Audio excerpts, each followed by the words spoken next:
بسم اللہ الرحمن الرحیم۔ شروع کرتی ہوں میں اللہ کے نام سے جو بڑا مہربان نہایت رحم والا ہے۔ حضرت انس بیان کرتے ہیں، ایک آدمی آیا، اس نے عرض کیا، اللہ کے رسول، میں معجب حد والا عمل کر بیٹھا ہوں، لہٰذا آپ مجھ پر حد قائم فرمائے۔ ربی بیان کرتے ہیں، آپ صلی اللہ علیہ وسلم نے اس سے اس کے عمل کے متعلق کچھ دریافت نہ کیا۔ اتنے میں نماز کا وقت ہو گیا تو اس نے رسول اللہ صلی اللہ علیہ وسلم کے ساتھ نماز پڑھی۔ جب نبی صلی اللہ علیہ وسلم نماز ادا کر چکے تو وہ آدمی کھڑا ہوا۔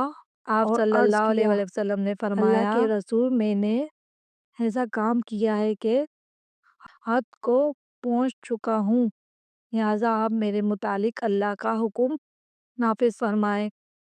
آپ صلی اللہ علیہ وسلم نے فرمایا، کیا تم نے ہمارے ساتھ نماز نہیں پڑھی؟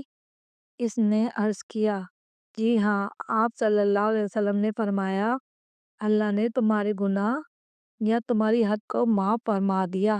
حضرت ابن مسعود بیان کرتے ہیں، میں نے نبی صلی اللہ علیہ وسلم سے دریافت کیا کہ اللہ کا کون سا عمل سب سے زیادہ محبوب ہے؟ آپ صلی اللہ علیہ وسلم نے فرمایا، وقت پر نماز ادا کرنا۔ میں نے عرض کیا، پھر کون سا؟